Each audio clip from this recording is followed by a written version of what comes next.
Assalamualaikum warahmatullahi wabarakatuh. Perkenalkan, saya Riyandi Putra. Saat ini merupakan salah satu dosen pada program S1 Kimia, Fakultas Matematika dan Ilmu Pengetahuan Alam, Universitas Palangkaraya. Izinkan saya pada kesempatan kali ini untuk memaparkan pernyataan diri dosen dalam unjuk kerja Tridharma Perguruan Tinggi atau yang disebut dengan PDD UKT-PP pada bidang pengajaran sebagai salah satu syarat untuk mengikuti sertifikasi dosen. Perkenankan saya kali ini akan menjelaskan mata kuliah yang saya ampu pada program studi kimia Fakultas Matematika dan Ilmu Pengetahuan Alam, yaitu Struktur Atom dan Ikatan Kimia. Mata kuliah Struktur Atom dan Ikatan Kimia ini merupakan mata kuliah wajib bagi mahasiswa semester 2 pada program studi Sarjana Kimia. Mata kuliah ini berada pada rumpun bidang kimia anorganik dengan bobot SKS 2. Mata kuliah Struktur Atom dan Ikatan Kimia ini baru bisa diambil jika mahasiswa kimia sudah mengambil mata kuliah kimia dasar pada semester awal sebagai mata kuliah prasyarat. Mata kuliah Struktur Atom dan Ikatan Kimia ini bertujuan untuk mengetahui konsep-konsep dasar mengenai struktur atom dan ikatan kimia yang menjadi fondasi awal dalam pemahaman ilmu kimia anorganik dan kimia fisik. Mata kuliah ini mencakup beberapa aspek sebagai ilmu dasar bagi mahasiswa S1 Kimia, yaitu mengenai prinsip-prinsip mekanika kuantum, konfigurasi elektron, teori orbital molekul, jenis-jenis ikatan, bentuk molekul, gaya antar molekul, hingga struktur padatan kristal. Adapun capaian pembelajaran yang diharapkan setelah mengambil mata kuliah struktur atom dan ikatan kimia ini antara lain, yang pertama, mahasiswa mampu mengetahui konsep atom hidrogen dan atom berelektron banyak, di mana mereka akan belajar mengenai konfigurasi elektron, efek perisai, energi ionisasi, dan tren tabel periodik. Pemahaman ini menjadi dasar bagi mahasiswa kimia untuk menjelaskan sifat kimia unsur secara lebih kompleks. Yang kedua adalah, mahasiswa mampu memahami konsep pengantar molekul dan jenis-jenis ikatan yang menyusunnya. Materi ini mencakup beberapa ikatan kimia, yaitu ikatan ionik, ikatan kovalen, ikatan logam, dan ikatan koordinasi, serta konsep elektronegativitas, polaritas, dan resonansi. Pemahaman pengantar molekul ini memperkuat kemampuan mahasiswa untuk melihat hubungan antar atom dalam suatu senyawa. Yang ketiga, mahasiswa mampu memahami struktur atom secara keseluruhan, termasuk pemahaman tentang orbital atom, konfigurasi elektron, serta struktur periodik unsur.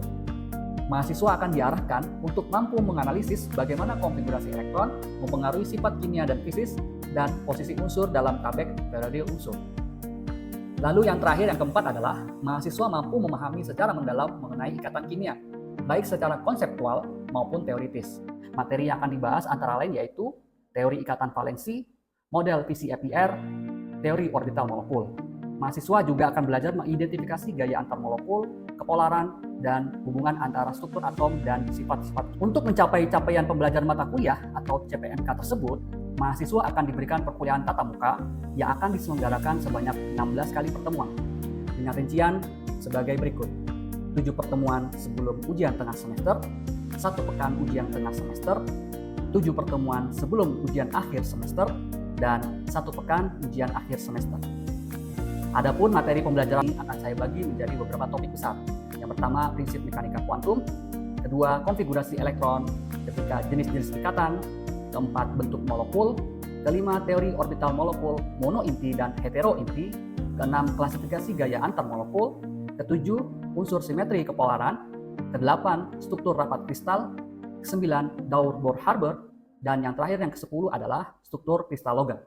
Selanjutnya, saya akan menjelaskan metode pembelajaran yang saya implementasikan pada mata kuliah ini adalah dengan menggunakan metode DIA atau Delivery, Interaction, dan Assessment. Adapun metode yang pertama adalah metode delivery. Dalam mata kuliah ini, saya akan menyampaikan materi kuliah dengan menggunakan materi PowerPoint sebagai media presentasi, yaitu dengan menyampaikan materi-materi dasar terkait struktur atom dan ikatan kimia.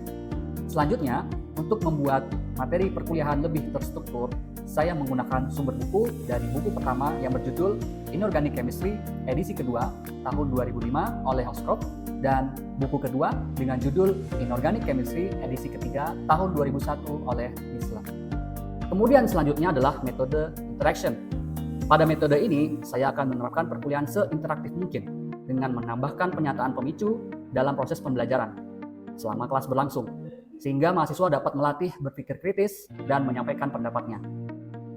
Kemudian saya juga akan memberikan studi kasus atau case study tentang cara bagaimana mengidentifikasi jenis ikatan dan struktur padatan pada molekul yang dipilih oleh mahasiswa, lalu membuat infografisnya dan mempresentasikannya di depan kelas. Selanjutnya, saya akan menerapkan diskusi kelompok dengan membagi mahasiswa ke dalam beberapa kelompok untuk membahas terkait atom, molekul, dan senyawa yang terdapat pada jurnal ilmiah, lalu mendiskusikannya dan mempresentasikannya di depan kelas. Lalu yang terakhir adalah metode assessment. Metode ini merupakan cara saya untuk mengevaluasi hasil mahasiswa selama menempuh mata kuliah. Pada awal pertemuan, saya akan menyampaikan kontrak perkuliahan dengan bobot penilaian yaitu 40% pembelajaran berbasis studi kasus atau case method, 10% untuk penugasan mandiri, 25% untuk ujian tengah semester atau UTS, dan 25% untuk ujian akhir semester atau UAS. Berikut mari kita simak bersama video pembelajaran saya pada mata kuliah struktur atom dan ikatan kimia. Selamat menyaksikan. Oke, baik. Assalamualaikum warahmatullahi wabarakatuh. Selamat pagi semuanya. Sebelum kita mulai perkuliahan kita pada pagi hari ini, alangkah baiknya kita berdoa dulu menurut agama dan kepercayaan kita masing-masing. Berdoa dipersilakan. Baik, berdoa selesai. Oke, bagaimana kabarnya hari ini? Baik, sehat ya. Oke, pada hari ini saya akan membawakan perkuliahan di semester 2 ya, di perkuliahan kimia, yaitu materi tentang struktur atom dan ikatan kimia ya. Jadi untuk capaian pembelajaran yang akan saya gunakan yaitu adalah mahasiswa mampu mengetahui konsep dari atom hidrogen dan atom berelektron banyak ya. Kemudian yang kedua adalah mahasiswa mampu memahami pengantar molekul. Kemudian yang ketiga yaitu adalah mahasiswa mampu memahami struktur atom, dan yang terakhir adalah mahasiswa mampu memahami ikatan dari ikatan kimia. Ya, ini adalah tujuan pembelajaran kita pada perkuliahan kita pada pagi hari ini. Nah, yang saya sampaikan sebelumnya yaitu terkait dengan silabus. Ya, ini kita akan lihat dulu silabus yang saya gunakan dari pertemuan 1 hingga pertemuan ke 18 ya. Jadi nanti ada pertemuan 8, pekan 8 yaitu ujian tengah semester. Kemudian ada pertemuan ke-16 yaitu ujian akhir semester. Ya, nanti kalian bisa melihat silabus yang ada di RPS yang sudah saya bagikan kemarin ya.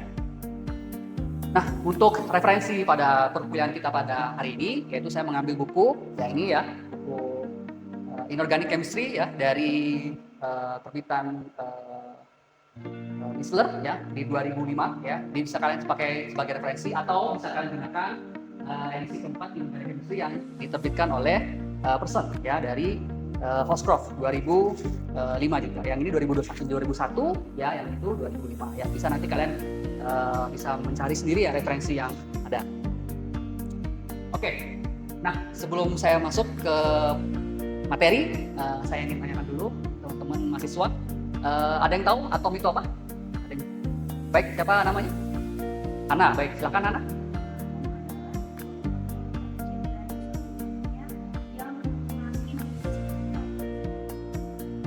Oke, bagaimana teman-teman yang lain? Sepakat? Sepakat ya. Jadi benar ya, terima kasih saudari Hana. Nah, jadi tadi adalah suatu partikel terkecil ya dari atom. Jadi kalau misalnya kalian bisa lihat ya, kalau dulu kita bisa tahu bahwa atom itu adalah bola keras ya. Kemudian sekarang bisa menjadi seperti awan elektron. Nah, itu banyak dijumpai dari jenis-jenis atom ya. Ada satu jenis satu unsur, kemudian ada banyak senyawa yang dihasilkan dari atom-atom karena dia adalah partikel atau satuan terkecil ya, seperti itu. Kemudian atom juga sebagai penyusun semua benda ya. Jadi proses perubahan benda apapun itu ya. Jadi semua kehidupan kita ya, life is chemistry itu adalah terdiri dari atom atau satuan terkecil ya. Jadi dia tidak bisa menghilangkan atom penyusunnya. Jadi atom itu bersifat abadi ya, nggak bisa kita memusnahkan, nggak bisa kita hilangkan ya, karena atom itu bersifat abadi ya, karena dia adalah satuan terkecil. Baik. Nah, bagaimana konsep atom? Nah, kalau kita lihat sejarahnya itu atom itu pengertiannya sudah sangat panjang dan sudah sangat lama. Jadi kalau dari dulu itu dia dari konsep Yunani, atom itu adalah kemampuan untuk pecah yang tiada berakhir ya. Jadi dia nggak dipecah-pecah tapi nggak berakhir-akhir ya. Seperti itu. Kemudian di abad ke-5 sebelum Masehi itu ada namanya atom adalah batas kemampuan untuk dibagi sehingga harus ada yang tidak dapat dibagi lagi ya. Seperti itu. Kemudian yang paling terkenal ya, kalau misalnya kalian pernah dengar yaitu Democritus ya. Hippias itu adalah filsuf dari Yunani, itu menyatakan bahwa atomus atau atom ya adalah partikel yang tidak dapat dibagi lagi, yaitu teori atom dari konsep Yunani. Kemudian kalau molekul itu ada campuran atom yang dari unsur dengan proporsi yang berbeda. Ya. Kemudian selanjutnya diperbarui terus ya atom itu Euclides ya sifat atom adalah one nature of things. Nah, sekarang kita masuk ke zaman modern. Tadi adalah zaman Yunani. Ya. Kemudian zaman modern itu, di zaman modern itu ada beberapa peneliti atau ilmuwan dunia yang mencetuskan atau memaparkan teori atom. Yang pertama adalah teori Dalton, kemudian teori kedua teori Thomson, kemudian ada 3 teori Rutherford, kemudian ada teori Bohr, dan yang terakhir kelima adalah teori mekanika kuantum. Ya, jadi 5 teori ini yang bisa kita pakai saat ini untuk terkait dengan teori atom yang banyak dipelajari ya seperti itu. Baik, kita akan bedah salah satu dari teori atom itu sendiri. Nah, pertama adalah Dalton. Ya, teori Dalton ini dia bilang kalau misalnya adalah hukum kekalahan massa atau Lavoisier. Nah, Lavoisier ini dia misalnya kita tambahkan artikel 2, kemudian ada Na2SO4, dia akan sama berat massanya ya. Jadi dia ada unsur-unsur tertentu ketika digabung dia akan kekalahan massanya akan tetap sama ya. Bisa juga dengan sebagai perbandingan tetap ya. Contoh di sini kalau misalnya saya tambahkan massa hidrogen 1 gram, massa oksigen yang saya tambahkan adalah 8 gram, maka perbandingannya adalah 1:8. Ya, itu juga disebut dengan teori atom. Kemudian bisa juga ada teori perbandingan berganda ya. Ini adalah teori dari Dalton. Kemudian yang kedua adalah teori Thomson. Nah, kalau teori Thomson itu dia menemukan perbandingan muatan listrik terhadap massa elektron tunggal ya. Kalau kalian bisa lihat gambar ya, seperti roti kismis ya, benar ya. Jadi seperti roti kismis. Nah, itu dia ada atom kemudian bermuatan positif, kemudian dikelilingi oleh kismis-kismisnya itu adalah bermuatan negatif. Nah, ini dia menurut teori dari atom Thomson. Kemudian yang ketiga adalah teori dari Rutherford. Nah, kalau dari teori Rutherford itu tadi ada namanya suatu penambahan yaitu elektron. Ya, tadi kan ada roti kismis ya. Nah, kalau ini dia ada elektronnya. Nah, kalau dari elektron berarti dia punya ada proton, ada neutron, ada elektron dari Rutherford. Kemudian yang keempat ada teori Bohr. Nah, kalau kalian bisa lihat ini seperti sistem tata surya ya. Dia bentuknya ada tengah, kemudian ada matahari, kemudian ada dikelilingi oleh elektron-elektron yang berlintasan di orbitnya ya. Itu dia seperti sistem tata surya. Ini adalah dari teori atom Bohr. Nah, yang terakhir adalah teori mekanika gelombang ya. Jadi teori mekanika gelombang itu yang pertama dia elektron bersifat dualistik ya. Kemudian yang kedua dia adanya prinsip ketidakpastian Heisenberg. Kemudian yang ketiga itu adalah persamaan gelombang yang bersifat seperti partikel. Jadi gelombang itu bisa memiliki sifat seperti elektron ya atau partikel ya. Jadi kita anggap elektron itu bergerak seperti gelombang. Ya, itu adalah teori mekanika Nah, dari sini bisa kalian lihat ya di slide. Kalau misalnya ini dia menghasilkan masing-masing asumsi atau teori dari masing-masing peneliti ya. Kalau dari Bohr itu adalah cahaya memiliki sifat partikel, maka partikel juga memiliki sifat cahaya ya. Kalau misalnya cahaya di sekeliling kita ada cahaya bersifat partikel, maka partikel juga akan memiliki sifat cahaya. Kemudian yang kedua adalah asas ketidakpastian ya, atau benar-benar Heisenberg. Jadi tidak mungkin kita bisa menentukan posisi dan momentum suatu elektron secara bersamaan dengan. Jadi kalau kan elektron adalah suatu awan elektron, bukan? Ya, awan elektron kan dia berlintasan. Jadi kita nggak bisa posisi alamatnya, nggak bisa kita menjelaskan secara detail karena dia terus berputar. Ya, nggak bisa di sekian ya, karena dia awan elektron berputar. Ya, jadi nggak bisa menentukan secara pasti elektron. Nah, yang terakhir adalah teori atom mekanika. Ya, jadi dia bilang tidak mungkin untuk posisi dan momentum suatu elektron secara bersamaan dengan kecepatan tinggi, namun yang dapat ditentukan hanyalah kebolehjadian. Jadi karena tadi kita tidak bisa menemukan posisi yang tepat, maka kita hanya bisa menentukan kebolehjadian atau probabilitas bertemunya atau terletaknya elektron ya. Nanti kalau bisa di pertemuan selanjutnya itu kita bahas mengenai orbital ya. Kalau kalian tahu pernah dengar ada orbital S, orbital P, orbital D dan orbital F. Nah, itu dia bisa kita mengetahui oh elektron itu ada di orbital S, oh elektron itu ada di orbital P dan seterusnya. Itu adalah teori dari mekanika kuantum yang bisa kita pakai saat ini. Oke, sekarang kita masuk ke gelombang. Nah, gelombang tadi yang saya bilang adalah dia punya satu puncak, satu lembah ya. Jadi kalau gelombang itu dia punya puncak, gelombang, kemudian ada punya lembah ya, seperti itu ya. Kemudian ada amplitudo. Ya, amplitudo adalah jarak antara garis kemudian ke puncak dari gelombang, seperti itu ya. Nah, untuk menentukan bagaimana elektron bergerak itu kita pakai rumus C sama dengan lambda dikali mu ya. Ini adalah untuk menentukan radiasi dari elektromagnetik yang saya tadi bilang ya. Elektron bergerak seperti gelombang ya. Itu adalah pakai kecepatannya adalah panjang gelombang dikalikan dengan mu, seperti itu. Nah, yang paling penting di sini adalah bagaimana kita mengetahui energinya dari gelombang atau elektron yang bergerak, yaitu adalah E sama dengan H dikali mu ya. Kalau H itu adalah dari konstanta Planck atau ketetapan Planck. Nilainya berapa? Ada yang baca? 6,63 kali 10 pangkat min 34 Joule second. Ya, ini adalah untuk mengetahui atau menilai energi yang digunakan untuk menentukan panjang energi dari elektron yang bergerak. Nah, sekarang kita masuk ke contoh soal ya. Contoh soal diketahui tembaga itu berenergi, kemudian sinar X, kemudian dipancarkan. Kemudian hitunglah energi Joule yang terkait dengan foton jika panjang gelombang sinar X itu adalah 0,154. Baik, ada yang bisa menjelaskan berapa nilai dari energi? Ya, silakan. Atas nama siapa? Dimas. Silakan Dimas.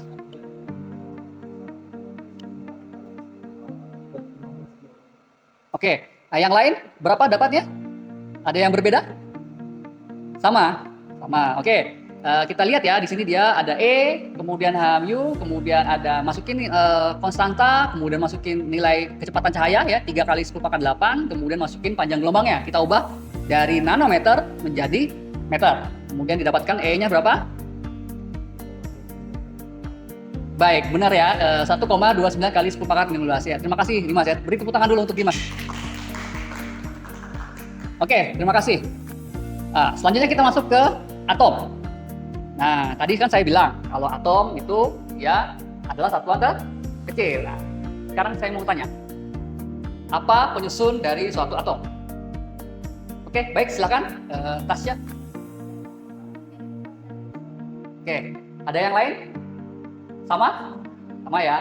Jadi kalau atom itu tadi yang bisa saya jelaskan adalah satuan terkecil ya. Dia terdiri dari dari ada proton, ada elektron, ada neutron. Ya, itu adalah partikel-partikel penyusun dari suatu atom. Baik. Nah, dari atom kemudian kita bisa tahu ada nomor atom, kemudian ada nomor massa ya. Kemudian yang ketiga di sini kita akan mempelajari tentang ada namanya isotop, ada isobar, ada isoton, dan yang terakhir adalah isoelektron. Baik.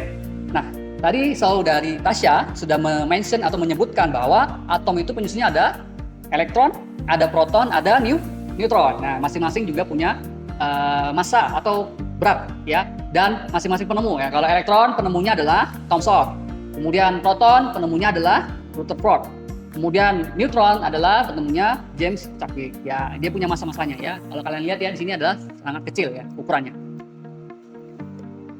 Oke, nah di sini kita bisa lihat bahwa nomor atomnya ada, saya pakai atomnya adalah saya asumsikan adalah X ya. Kemudian ada A, notasi A dan notasi Z.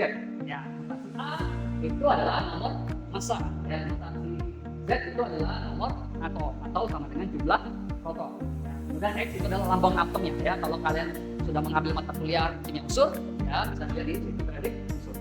Ya, contoh di sini saya ambil adalah karbon ya 13C6. Ya. X-nya adalah lambang atomnya yaitu adalah karbon. Baik. Kemudian A atau nomor massanya itu adalah jumlah dari proton ditambah dengan neutron. Nah, kita cari tahu dulu neutron itu berapa ya. Neutron itu adalah nilai A atau massa dikurangi dengan nilai dari nomor atom ya. Di sini nomor massanya adalah 13 dikurangi 6 sama dengan 7 ya. Kemudian ini adalah neutronnya. Balik lagi berarti dari A itu adalah sama dengan proton ditambah neutron. Ya, protonnya adalah tadi 6 ditambah berapa? 7 ya, kemudian jadi sama dengan 13. Nah, jadi kalian bisa lihat ya perbedaannya, mana yang proton, mana yang neutron, mana yang elektron ya atau massa. Nah, dari atom, ya kalau kalian lihat di sini ada atom ya, ada natrium, oksigen, kemudian ada hidrogen, ada klorin. Ya. Dari atom dikumpulkan menjadi suatu yang namanya itu adalah molekul, ya, karena ada penyusun dari suatu atom-atom. Ya. Kemudian ada CO2, H2O, dan yang ketiga dan HCl. Ya. Kemudian dari situ bisa diperoleh ion-ion ya. Kalau ion berarti dia punya dua bentuk. Ada yang ion yang positif atau disebut dengan, ada yang tahu? Kation, baik. Kemudian yang bentuk negatif, anion, baik ya. Nah, benar ya. Jadi ada yang menyebutkan bahwa ion itu adalah yang positif, kemudian yang anion adalah yang negatif. Kalau kalian bisa lihat ya, kalau misalnya atom natrium ya, dia adalah 11 proton, kemudian 11 elektron. Kalau misalnya dari ion natrium plus ya atau Na plus, nah, berarti dia memiliki 11 proton dan 10 elektron. Ya, karena dia elektronnya positif, artinya dia akan melepaskan satu elektronnya, ya seperti itu. Nah, sedangkan kalau negatif, ion negatif atau anion, ya kalau anion berarti dia akan, misalnya contoh ada atom Cl 17 proton, kemudian ketika ion Cl jadi 17 ya. Kemudian kalau yang elektron dari awalnya 17 elektron, ya karena dia Cl min 1 ya, artinya dia membutuhkan 1 elektron, maka dia jumlah elektronnya adalah 8. Baik. Nah, sampai sini ada yang ditanyakan? Belum? Baik ya. Kalau belum ada, saya lanjutkan materi tentang perbedaannya. Ya. Yang ketiga adalah terkait dengan ada namanya istilah adalah isotop, isobar, isoton, dan isoelektron. Kalau isotop berarti dia iso artinya sama. Ini P-nya adalah proton, berarti dia memiliki nilai proton yang sama. Baik, benar ya. Contoh adalah 12C6, 13C6, 14C6. Ini adalah isotop. Kemudian yang kedua adalah isoton. Kalau isoton berarti dia neutronnya sama ya. Jadi 23, 11 berarti dikurangi ya, 24, 12. Kemudian kalau isobar artinya dia memiliki masanya sama. Ya. Masanya sama ya. Contoh adalah 14N7, kemudian adalah 14C6. Nah, itu adalah isoelektron. Ada yang tahu isoelektron apa yang sama? Bisa jawab? Elektronnya? Oke, baik ya. Ini ada elektron yang sama ya. Contoh ini adalah 9S-1 ya. Artinya dia butuh elektron. Artinya jumlah elektron berapa? 10. Jadi kalau yang 8 oksigen min 2 berarti dia juga 10 elektron. Sama juga ya kalau yang dia punya 7N ini 3 min ya juga 10. Kemudian 8O 2 min berarti dia juga 10. Baik. Nah, sekarang saya akan mau tes kemampuan adik-adik mahasiswa terkait dengan contoh soal ya. Ada yang bisa menjawab untuk contoh soal yang pertama? Silakan, berapa jumlah proton, neutron, dan elektron pada 14C6? Baik, namanya siapa? Silakan. Ananda Reza. Silakan yang nomor 1.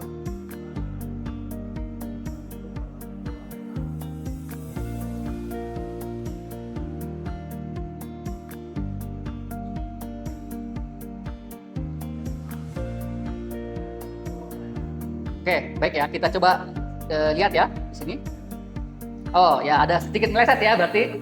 Jadi protonnya 6, kemudian elektronnya juga 6, tapi neutronnya tadi 14 dikurangi 6. Berapa jumlahnya? 8. Terima kasih ya saudara Reza. Untuk soal nomor 2, silakan siapa yang bisa? Baik, siapa namanya? Silakan. Rani, silakan yang nomor 2.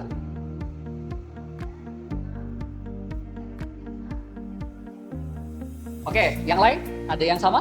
Ada yang beda? Ya ya, oke, kita coba lihat. Ya, nah, jumlahnya proton itu 6, kemudian 6, kemudian terakhir adalah elektronnya. Nah, ini adalah materi terkait dengan isotop. Baik, selanjutnya ion. Ada yang bisa ion? Yang nomor 1, silakan.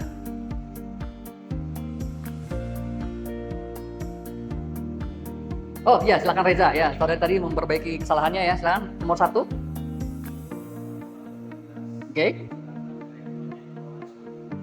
Oke, kita lihat ya. Oke, benar ya. Jadi ada protonnya 13, kemudian elektronnya ada 10 ya. 13 karena dia 3 plus, artinya dia melepaskan elektron ya. Melepaskan elektronnya berarti 13 dikurangi dengan 3. Jumlah elektronnya adalah 10. Oke, benar ya. Terima kasih. Untuk yang soal nomor 2, ada yang bisa? Oke, silakan saudara Reza lagi ya.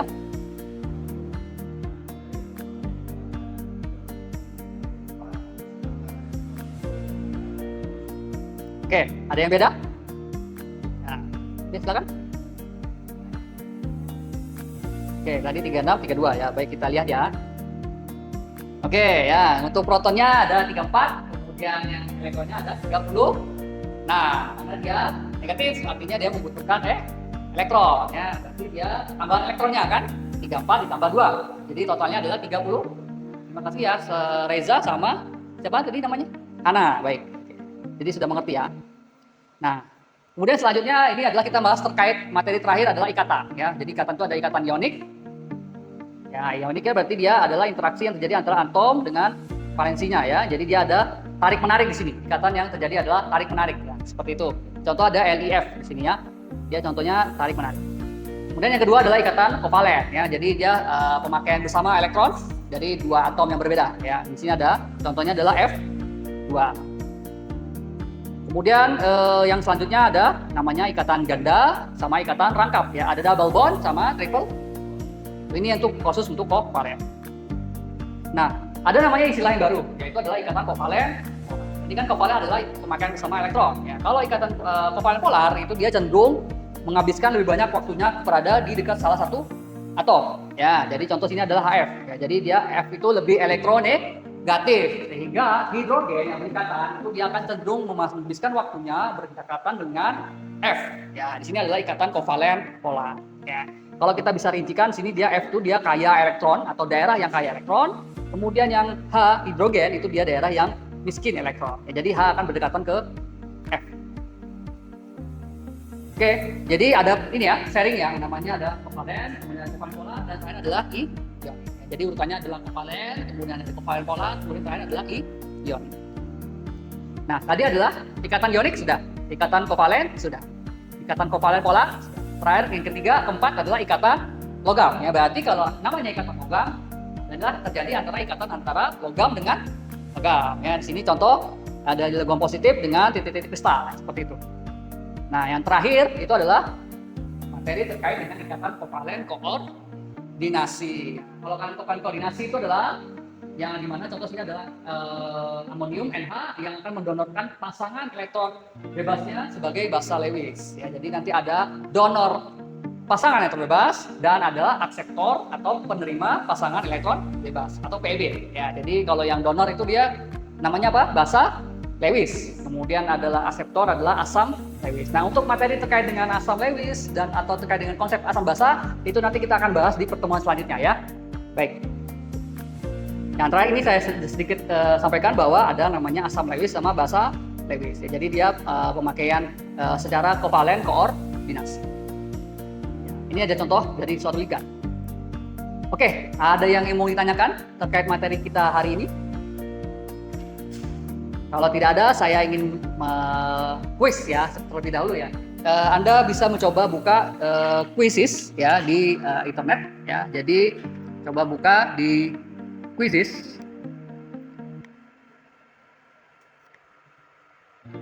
Sebentar, saya bukakan aksesnya dulu.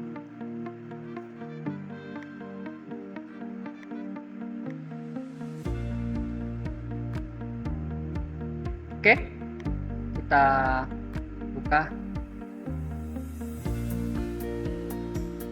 Oke, silakan. Ada di mahasiswa, silakan buka di browser ya, di HP-nya masing-masing. myquiz.com, kemudian bisa masukin kode quiz dari yang ada di layar.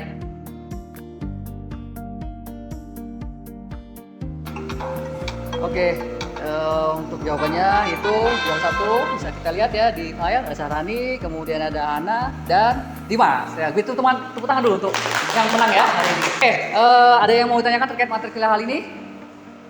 Tidak ada ya, cukup ya. Baik, terima kasih untuk saya sudah akhiri untuk pertemuan kita pada hari ini. Kita akan lanjutkan di pertemuan minggu depan. Sebelum kita mengakhiri, langkah baiknya kita berdoa untuk agama dan kita masing-masing. Berdoa dipersilakan. Baik, demikianlah tadi penjelasan saya pada pernyataan diri dosen dalam unjuk kerja Tridharma Perguruan Tinggi atau PDD UKT-PT pada bidang pengajaran. Terima kasih. Wassalamualaikum warahmatullahi wabarakatuh.